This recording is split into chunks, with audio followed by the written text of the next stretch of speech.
Hello student, my self Rahul Roy. और आज मैं आपको क्लास 10th का केमिस्ट्री का फर्स्ट चैप्टर कराने जा रहा हूँ, जिसका नाम है chemical reaction and it's equation. तो चलो टाइम ज़्यादा ना ख़राब करते हुए सीधा चैप्टर के ऊपर आते हैं। सबसे पहले इस चैप्टर में केमिकल प्रॉपर्टीज़ वो प्रॉपर्टीज़ होती है जो सिंपल आँखों से ना दिखाई दे। फॉर एग्ज़ाम्पल, आग का जलना। जब आग जलती है तो उसमें रिएक्शन होता है, कार्बन भी होता है, ऑक्सीजन भी होता है, कार्बन डाइऑक्साइड भी बनता है। तो आग के अंदर कौन सा रिएक्शन हो रहा है वो हमें सिंपल आंखों से नहीं दिखाई देता, तो वो आग की क्या होगी? Chemical property. इसी तरीके से लोहे में जंग लगना। लोहे में जो जंग लगती है वो वाटर की वजह से लगती है, ऑक्सीजन की वजह से लगती है। वाटर ऑक्सीजन लोहे के साथ कंबाइन होता है तो उस पर क्या लग जाती है? रस्ट। ठीक है, तो ये भी हमें सिंपल आंखों से नहीं दिखाई देता, तो ये क्या होगी? Chemical properties. उसी तरीके से आती है बच्चे फिजिकल प्रॉपर्टीज़। फिजिकल प्रॉपर्टीज़ वो प्रॉपर्टीज़ होती है जो सिंपल आंखों से दिखाई दे। फॉर एग्जांपल, जैसे जब आग जल रही होती है तो आग का जो येलो कलर, जो जनरली आग जब जलती है तो हमें दिखाई देता है सिंपल आंखों से, तो वो क्या होगी? उसकी फिजिकल प्रॉपर्टी। तो हम एक एक करके डिफाइन करेंगे। Chemical properties are those properties which can not be seen by naked eyes. इसी तरीके से physical properties are those properties which can be seen by naked eyes. तो बच्चों, ये जो मैं नोट्स बोल रहा हूँ बड़ी सिंपल लैंग्वेज में नोट्स हैं, तो आप अपनी नोटबुक पे इसे उतार भी लीजिएगा, नोट भी कर लीजिएगा। उसी तरीके से बच्चे आते हैं केमिकल रिएक्शन। जैसे केमिकल प्रॉपर्टी हुई वैसी हुए केमिकल रिएक्शन। तो केमिकल रिएक्शंस वो रिएक्शंस हुए जो हमें सिंपल आंखों से नहीं दिखाई देते। चलो कुछ हम केमिकल रिएक्शंस को पढ़ते हैं। जैसे C+O2 give rise to CO2। अब कार्बन ऑक्सीजन के साथ कंबाइन होता है, कार्बन डाइऑक्साइड बनता है। तो ये जो रिएक्शन होता है ये हमें कहीं पे भी सिंपल आंखों से नहीं दिखाई देता। हमें नहीं दिखता कार्बन कहाँ है, ऑक्सीजन कहाँ है। और बच्चों, वैसे ही हाइड्रोजन प्लस ऑक्सीजन जब ये दोनों कंबाइन होते हैं तो क्या बनता है? वाटर। एक और चीज़ बच्चे याद रखिएगा, जो डाउनवर्ड एरो होते हैं, ये डाउनवर्ड जो एरो होते हैं ये रिप्रेजेंट करते हैं सॉलिड और लिक्विड को, और जो अपवर्ड एरो होते हैं ये रिप्रेजेंट करते हैं गैस को। और S सॉलिड के लिए रिप्रेजेंट किया जाता है, G गैस के लिए, और L रिप्रेजेंट करता है लिक्विड के लिए, और AQ मतलब एक्वस भी रिप्रेजेंट करता है लिक्विड को। एक्वा मतलब लिक्विड यानी वाटर। इसी तरीके से आगे हम पढ़ते हैं थोड़ा सा रिएक्टेंट एंड प्रोडक्ट। सबसे पहले रिएक्टेंट वो सब्सटेंस होते हैं जिसकी मदद से प्रोडक्ट बनता है। एक बात हमेशा दिमाग में रख लीजिएगा, जो रिएक्टेंट होंगे वो हमेशा किसी भी केमिकल रिएक्शन में एरो के लेफ्ट हैंड साइड होंगे, और जो प्रोडक्ट होंगे वो हमेशा किसी भी केमिकल रिएक्शन में एरो के राइट हैंड साइड होंगे। फॉर एग्जांपल, एक रिएक्शन लेते हैं, मिल्क लिया, उसमें थोड़ा सा कर्ड डाला, तो मिल्क कर्ड के साथ कंबाइन होकर क्या बन गया? कर्ड। ये केमिकल रिएक्शन हुआ। इसमें जो मिल्क और स्मॉल अमाउंट ऑफ कर्ड है वो रिएक्टेंट है। तो रिएक्टेंट को कैसे डिफाइन करेंगे? Reactant are substance which are responsible for making product. Reactant वो चीज़ें हैं जिनकी मदद से क्या बनता है? प्रोडक्ट बनता है। तो प्रोडक्ट क्या बना है यहाँ पे? कर्ड। तो कर्ड प्रोडक्ट है। तो product are substance which are made up with the help of reactant. इसी तरीके से C+O2 give rise to CO2। तो यहाँ पे प्रोडक्ट हुआ CO2 और कार्बन और ऑक्सीजन क्या हुआ? रिएक्टेंट। अगर कार्बन और ऑक्सीजन नहीं होंगे तो CO2 नहीं बनेगा। तो प्रोडक्ट के बनने के लिए रिएक्टेंट बहुत ज़्यादा जरूरी है। इसी तरह से बच्चे, अब आगे हम इस चैप्टर के अंदर टाइप्स ऑफ केमिकल रिएक्शन के बारे में पढ़ते हैं। इसमें सबसे पहला जो टाइप ऑफ केमिकल रिएक्शन है वो है कॉम्बिनेशन रिएक्शन। कंबाइन होने का मतलब होता है ऐड होने का मतलब जुड़ना। तो कॉम्बिनेशन रिएक्शन वो रिएक्शन होते हैं जिसके अंदर दो या दो से ज़्यादा रिएक्टेंट कंबाइन होके क्या बनाते हैं? प्रोडक्ट। फॉर एग्जांपल, C एक रिएक्टेंट हो गया, ऑक्सीजन दूसरा रिएक्टेंट होगा। ये दोनों रिएक्टेंट आपस में क्या हुए? ऐड हुए, जुड़े, और क्या बनाया? CO2। तो ये इसका एग्जांपल है कॉम्बिनेशन रिएक्शन का। इसी तरीके से hydrogen plus oxygen give rise to H2O, तो हाइड्रोजन ऑक्सीजन के साथ कंबाइन होकर क्या बनाया, वाटर। तो इसकी डेफिनेशन हम क्या लिखेंगे, combination reactions are those reactions in which 2 और more reactant combine to form a product. एक चीज बच्चे नोट कर लीजिएगा, ध्यान रखिएगा, जो कॉम्बिनेशन रिएक्शंस होते हैं वो जनरली एक्सोथर्मिक होते हैं। एक्सोथर्मिक रिएक्शन क्या होता है हम आगे पढ़ेंगे, इसी लेक्चर में हम आगे पढ़ेंगे एक्सोथर्मिक रिएक्शन क्या होता है। अब डीकम्पोजिशन रिएक्शन अगला प्रकार है रिएक्शन का, डीकम्पोजिशन रिएक्शन। तो डीकम्पोजिशन रिएक्शन, डीकम्पोज का मतलब होता है ब्रेकडाउन, ब्रेकडाउन का मतलब टूटना। तो decomposition reaction are those reaction in which a reactant is break down into 2 और मोर प्रोडक्ट। तो डीकम्पोजिशन रिएक्शन वो रिएक्शन होता है जिसके अंदर एक रिएक्टेंट 2 या 2 से ज़्यादा प्रोडक्ट में टूट जाता है। फॉर एग्जाम्पल CO2, मैंने कहा जो एरो के लेफ्ट हैंड साइड होगा हमेशा क्या रहेगा, रिएक्टेंट। तो जो CO2 है, CO2 ब्रेक डाउन होके क्या बना, कार्बन प्लस ऑक्सीजन। तो CO2 टूट गया कार्बन और ऑक्सीजन में, तो ये क्या हुआ, एक तरह का डीकम्पोजिशन रिएक्शन। इसी तरीके से कैल्शियम कार्बोनेट CaCO3, इसमें जब हम हीट देते हैं, हीट को बच्चे ट्राइंगल डेल्टा से डिनोट करते हैं, ये हीट का साइन है केमिस्ट्री में। तो जब CaCO3 को जब हम हीट देते हैं तो क्या बनता है, CaO प्लस CO2। तो CaCO3 टूट के क्या बन गया, CaO प्लस CO2।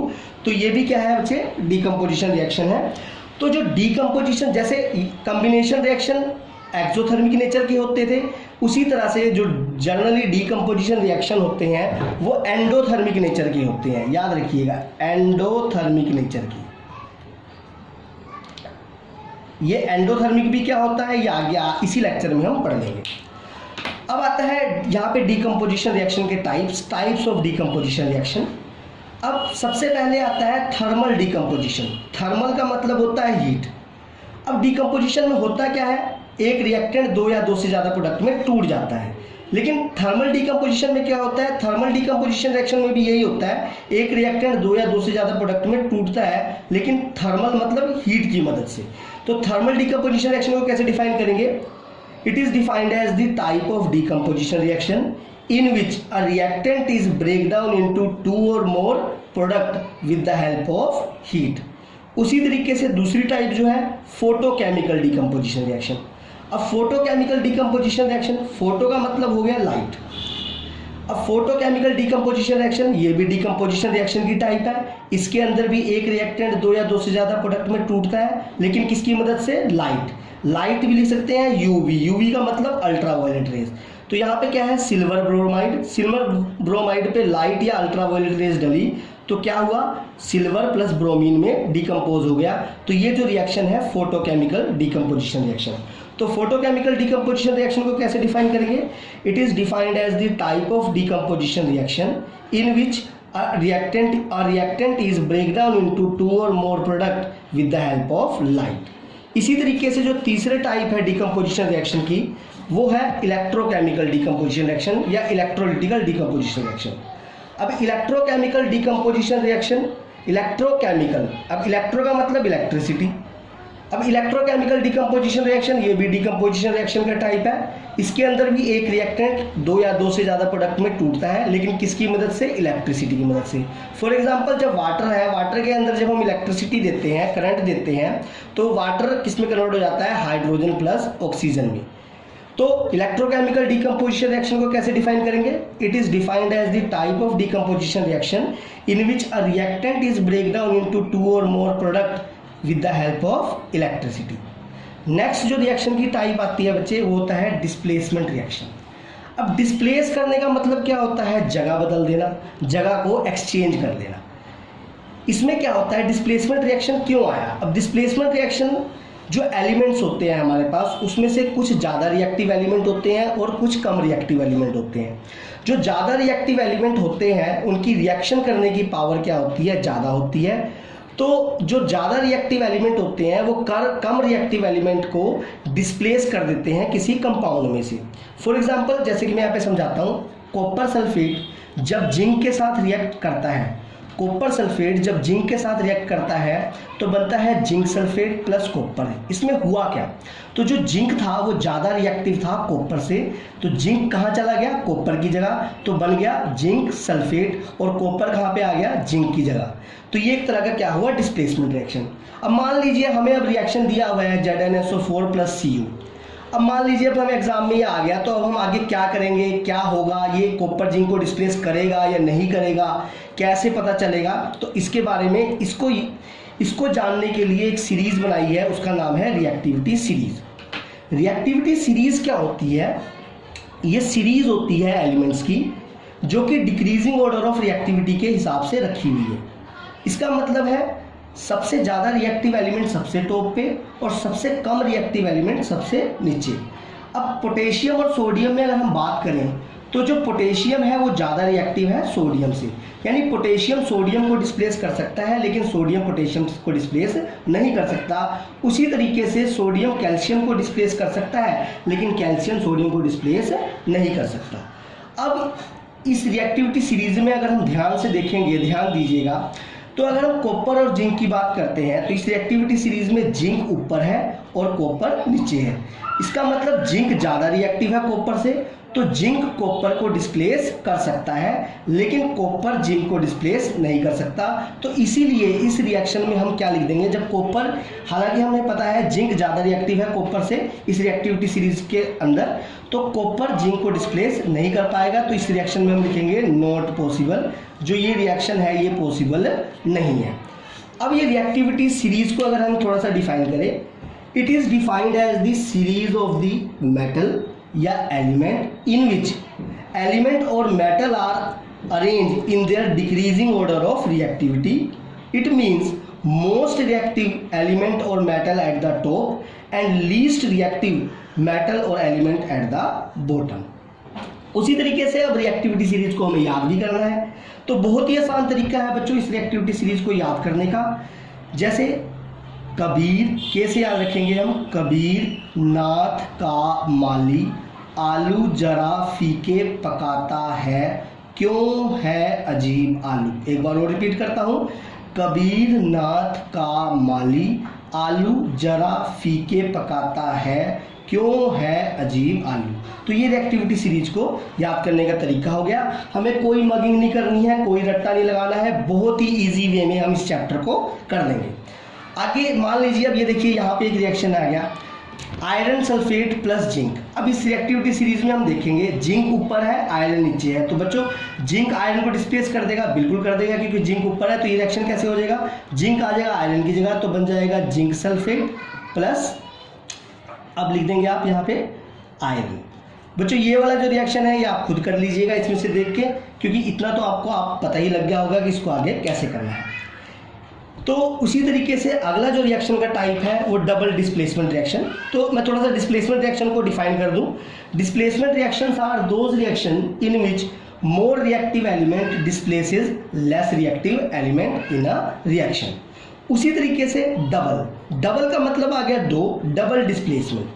तो जो डबल डिस्प्लेसमेंट रिएक्शन है ये रिएक्शन की टाइप है जिसके अंदर दो मोर रिएक्टिव एलिमेंट डिस्प्लेस करते हैं दो लेस रिएक्टिव एलिमेंट को। जैसे zinc sulphate plus copper sulphate, तो जिंक ने डिस्प्लेस किया कॉपर को और इसके सल्फेट ने डिस्प्लेस किया इसके सल्फेट को, तो जिंक सल्फेट ने डिस्प्लेस कर दिया कॉपर सल्फेट को, तो जिंक सल्फेट आ गया कॉपर सल्फेट की जगह और कॉपर सल्फेट आ गया जिंक सल्फेट की जगह। देखिए जिंक सल्फेट पहले है, कॉपर सल्फेट बाद में है, यहाँ पे जिंक सल्फेट आ गया बाद में और कॉपर सल्फेट आ गया पहले। देखिए अब इसमें मतलब अब बच्चों को थोड़ा सा कंफ्यूजन हो रहा होगा कि ये कैसे समझ आया कि डबल डिस्प्लेसमेंट रिएक्शन कैसे हुआ, कैसे दो को डिस्प्लेस करा। तो ये बड़ा ही सिंपल तरीके से बड़ा एक जर्नल एग्जाम्पल लेके मैं आपको समझा देता हूँ। जैसे मान लीजिए बच्चे ये जिंक है और ये कॉपर है, ये दोनों तरफ सल्फेट है।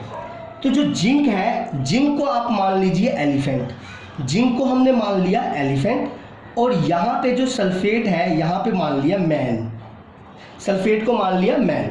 वैसे ही कॉपर है, कॉपर को मान लिया आपने काओ, और यहाँ पे सल्फेट भी, इधर दोबारा सल्फेट, इधर भी सल्फेट मैन है तो इधर भी सल्फेट क्या रहेगा मैन।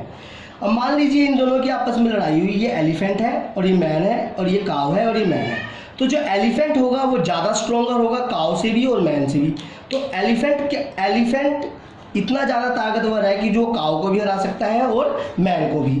तो जो एलिफेंट होगा यानी जो जिंक होगा, जब ये कॉपर को डिस्प्लेस करने आएगा तो सल्फेट भी चला जाएगा यहाँ से, तो ये वाला सल्फेट यानी ये वाला मैन जो होगा वो सल्फेट की जगह ले लेगा। तो यानी इन दोनों को क्या कर दिया, डिस्प्लेस कर दिया।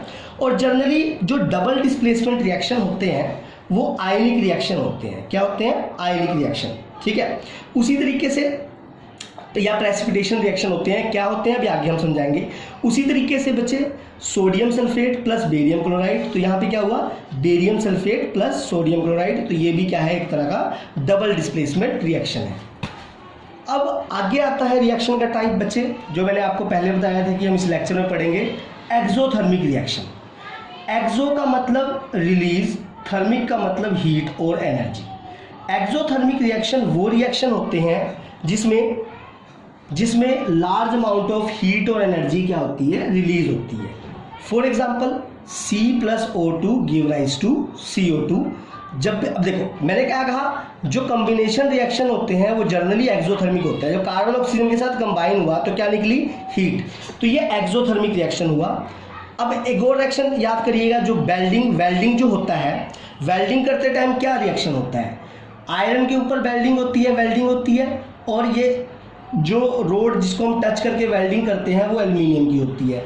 तो इसमें क्या हुआ, आयरन ऑक्साइड जो है वो एल्युमिनियम के साथ क्या होता है, कंबाइन होता है। ये एक तरह का डिस्प्लेसमेंट रिएक्शन भी है। जो एल्युमिनियम है वो आयरन की जगह ले लेता है, और जो आयरन की जो गैप होता है, जैसे मान लीजिए वेल्डिंग क्या करने के लिए की जाती है, आयरन को जोड़ने के लिए, तो जो आयरन का जो गैप होता है वो एल्युमिनियम क्या कर लेता है, यहाँ पे कवर कर लेता है, जोड़ देता है, और एक आयरन का पीस दूसरे आयरन के पीस के साथ जुड़ जाता है। तो एक तरह का ये जो रिएक्शन जो है ये एक डिस्प्लेसमेंट रिएक्शन भी है। इसमें क्या हुआ, एल्युमिनियम जो है वो आयरन को डिस्प्लेस करता है, तो बनता है एल्युमिनियम ऑक्साइड। तो एल्युमिनियम आ गया आयरन की जगह और आयरन आ गया एल्युमिनियम की जगह। तो exothermic reactions are those reaction in which large amount of heat और energy is release during the reaction. वैसी एंडोथर्मिक रिएक्शन, एंडो का मतलब एब्जॉर्ब, थर्मिक का मतलब हीट और एनर्जी। तो endothermic reactions are those reaction in which heat और energy is absorb. For example CaCO3 के ऊपर क्या डाली है हमने, हीट इसने एब्जॉर्ब करी, और जो CaCO3 है वो ब्रेक डाउन हो गया CaO प्लस CO2 में। तो यहाँ पे ये हीट इन्होंने एब्जॉर्ब करी और ये किस में कन्वर्ट हो गया, CaO प्लस CO2। वैसे ही सिल्वर ब्रोमाइड। अब मैंने कहा एंडोथर्मिक रिएक्शन वो रिएक्शन होते हैं जिसमें हीट और एनर्जी एब्जॉर्ब होती है, तो लाइट भी एक एनर्जी की फॉर्म है। तो जो सिल्वर ब्रोमाइड है इसने क्या एब्जॉर्ब करी, लाइट, यानी एनर्जी एब्जॉर्ब करी और किस में कन्वर्ट हो गया, 2Ag प्लस Br। समझ आई बात। तो ये क्या हुआ, एंडोथर्मिक रिएक्शन। उसी तरीके से लास्ट रिएक्शन आता है बच्चे, प्रेसिपिटेशन रिएक्शन। प्रेसिपिटेशन रिएक्शंस वो रिएक्शंस होते हैं जिनमें जो प्रोडक्ट बनता है वो प्रेसिपिटेट की फॉर्म में बनता है, छोटे छोटे टुकड़ों की फॉर्म में बनता है। For example sodium sulphate, barium chloride, तो बेरियम सल्फेट और सोडियम क्लोराइड। तो यहाँ पे क्या हुआ, ये एक तरह का डबल डिस्प्लेसमेंट रिएक्शन भी है, याद रखिएगा, और ये एक तरह का आयनिक रिएक्शन भी है और प्रेसिपिटेशन रिएक्शन भी है। इसमें क्या है, ये भी लिक्विड है, ये भी लिक्विड है, ये भी लिक्विड है, और ये क्या है, सॉलिड। यानी कि जो ये बेरियम सल्फेट है इसके वाइट पीपीटी बनते हैं। पीपीटी का मतलब प्रेसिपिटेट। जब रिएक्शन कंप्लीट होता है तो इसके वाइट पीपीटी बनते हैं। होता क्या है, जो सोडियम होता है, ध्यान दीजिएगा बच्चे, एक्सप्लेन कर रहा हूँ इस रिएक्शन को। जो सोडियम होता है उसके ऊपर +1 चार्ज है, तो 2 सोडियम है तो 2 लगा दिया मैंने इधर। सल्फेट जो होता है उसके ऊपर -2 चार्ज है। वैसे ही बेरियम के ऊपर क्या चार्ज होता है, 2+। वैसे ही क्लोरीन के ऊपर क्या चार्ज होता है, -1। तो 2 क्लोरीन है तो इधर मैंने क्या लगा दिया, क्लोरीन। अब ये दोनों लिक्विड में है, तो ये थोड़ी सी बात याद रखना, जो आयंस होते हैं, जो आयंस हैं वो लिक्विड में ही बनते हैं, सॉलिड स्टेट में आयन नहीं बनते। तो देखिए ये भी लिक्विड है, ये भी लिक्विड है, ये भी लिक्विड है। तो ये और ये और ये किस में कन्वर्ट हो गए, आयंस में। ध्यान दीजिएगा, ये देखो, ये कन्वर्ट हो गया इन दो में, ये कन्वर्ट हो गया इन दोनों में, और ये वाली चीज़ है वो ये कन्वर्ट हुई Na पॉजिटिव और Cl नेगेटिव में। और ये मैंने बोला कि जो आयंस है वो लिक्विड स्टेट में बनते हैं, तो ये सॉलिड स्टेट में है तो ये आयंस में कन्वर्ट नहीं हुआ। तो ओवरऑल रिएक्शन क्या हुई, देखो 2 सोडियम पॉजिटिव, इधर 2 सोडियम पॉजिटिव, अब ये प्लस का इधर जाके लाओगे तो माइनस का, तो मैथमेटिकल वाले रूल के हिसाब से ये इसके साथ कैंसिल हो गया और ये इसके साथ कैंसिल हो गया। तो जनरली बच क्या गया, Ba2 पॉजिटिव, SO4 2 नेगेटिव और गिव राइज टू BaSO4। ये नेट आयनिक रिएक्शन है या नेट रिएक्शन है जो आपको कंप्लीटली फाइनली रिएक्शन दिख रही है। तो ये जो BaSO4 है इसके क्या बन रहे हैं, प्रेसिपिटेट। तो ये क्या है, एक तरह का प्रेसिपिटेशन रिएक्शन है। एक और एग्जांपल ले लेते हैं प्रेसिपिटेशन रिएक्शन का, जैसे सिल्वर नाइट्रेट कैल्शियम क्लोराइड, तो कैल्शियम नाइट्रेट और सिल्वर क्लोराइड। तो यानी ये लिक्विड है, ये लिक्विड है, ये लिक्विड है और ये क्या है, सॉलिड। तो इसके क्या बन गए, प्रेसिपिटेट। क्या बन गए, प्रेसिपिटेट। तो इसमें क्या हुआ, सिल्वर के ऊपर पॉजिटिव चार्ज होता है, नाइट्रेट के ऊपर नेगेटिव, तो 2 है तो 2 2 दोनों के साथ लगा दिया। वैसे ही कैल्शियम के पास चार्ज होता है 2 पॉजिटिव और क्लोरीन के पास होता है नेगेटिव, तो 2 क्लोरीन है इधर 2 लगा दिया। वैसे ही कैल्शियम के पास चार्ज होता है 2 पॉजिटिव, नाइट्रेट के ऊपर नेगेटिव होता है तो 2 नाइट्रेट है तो ये लगाया। तो हालांकि मैंने ये बताया ये सॉलिड है तो ये आयंस में कन्वर्ट नहीं हुआ। तो वही मैथमेटिक वाले रूल के हिसाब से क्या हुआ, ये इसके साथ कैंसिल हो गया और ये इसके साथ कैंसिल हो गया। तो क्या बचा, 2Ag positive plus 2Cl negative और 2AgCl। तो ये फाइनल रिजल्ट रहा। तो फाइनली हमें क्या दिख रहा है रिएक्शन में, प्रेसिपिटेट। किसके प्रेसिपिटेट, सिल्वर क्लोराइड के। तो ये एक तरह का क्या हुआ, प्रेसिपिटेशन रिएक्शन। तो बच्चे ये हमारा पहला लेक्चर था। इसके बाद नेक्स्ट लेक्चर में हम बैलेंसिंग कराएंगे, स्टेटमेंट वाली बैलेंसिंग कराएंगे। तो आशा करता हूँ बच्चों आपको ये वीडियो बहुत पसंद आया होगा। तो जल्द ही हम नेक्स्ट वीडियो लेके आएंगे। धन्यवाद।